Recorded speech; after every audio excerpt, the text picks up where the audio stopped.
It is the month of August 2021 and it is now officially 10 years since I first moved abroad. And why did I choose Singapore? I have lived in 3 countries: South Africa, South Korea and Singapore. SSS. And I've visited about 28 different countries. I was hoping for it to be over 30 by now, but COVID.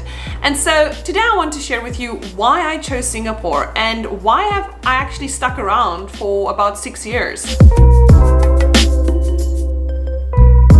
Choosing a country that you want to move to is not as easy as 1, 2, 3. There's 195 countries in the world. And so when you're thinking about where you want to move to, you really think about where would you feel most comfortable, where do you think you would most enjoy it. Sometimes you just want a place that will give you an adventure as well.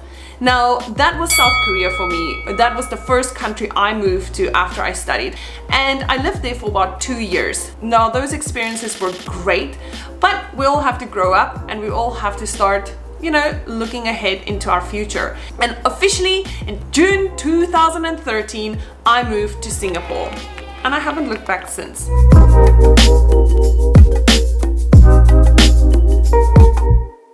So the first reason why I chose Singapore and why I was thinking of making Singapore my home is because of safety. I don't think in any country in the world you would feel as safe as you do in Singapore. Maybe Switzerland and, you know, but Singapore is known for its safety.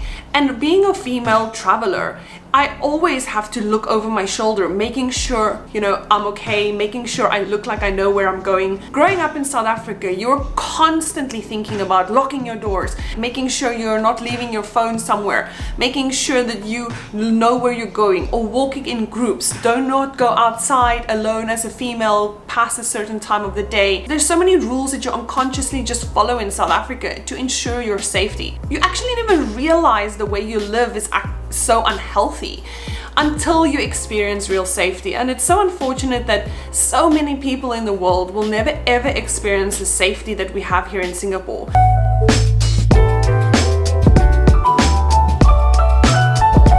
Then, of course, food.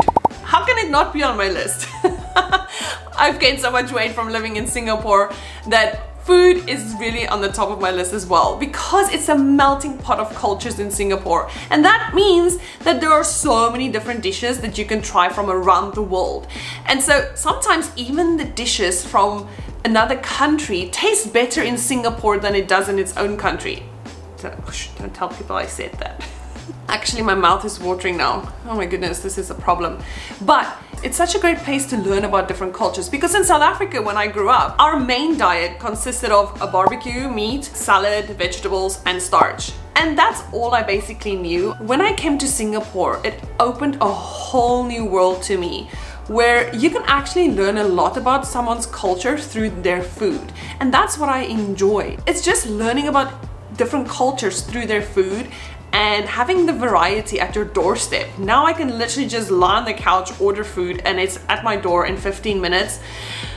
Yeah, so that brings me to convenience.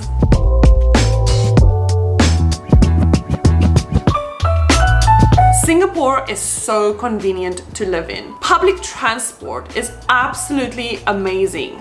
I know sometimes the bus is 1 minute late, the train is delayed 5 minutes. It's much better than in South Africa. If the train arrives 4 hours late, it's actually on time. Also, convenience-wise, you go downstairs, you literally walk down the road and there's a fair price cold storage or supermarket where you can buy food from. People speak English, people are friendly, people are helpful, you have everything at your fingertips. Also, once borders open up, I think 99% of expats will tell you one of the main reasons why they moved to Singapore is the convenience of traveling. It is so easy to just hop on a plane, go to Thailand for the weekend and come back again. You can get to most places by direct flight from Singapore, even New York. That is the longest flight in the world, from Singapore to New York, with no layover. How convenient is that?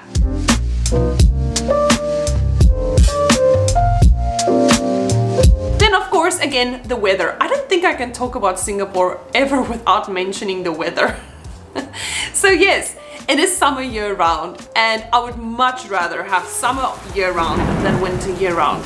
When I lived in South Korea, I experienced winter for about 6 months of the year. That was really difficult for me, winter months, because your days are so short and it was bone-chilling cold.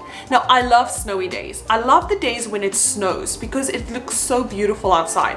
But then the next day, the snow is black and slippery and icy, and it just looks like slushy that has been spilled all over the town. No, I would much rather just sit in an aircon room and control the temperature.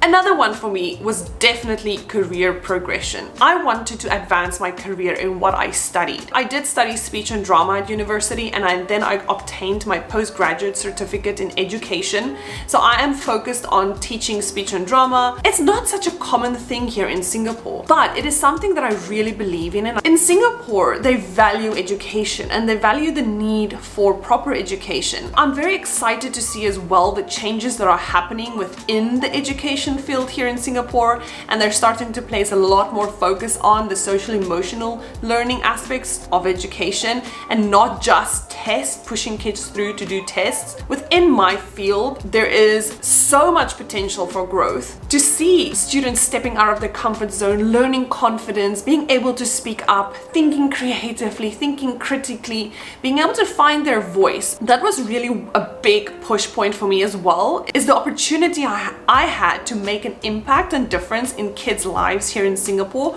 So I'm very excited to see the changes that are still coming within the MOE. So guys, please remember to click that subscribe button, because I see many of you are watching my videos but you're not subscribing, but you're coming back for more but you're still not subscribing. And so I will see you next week. Bye!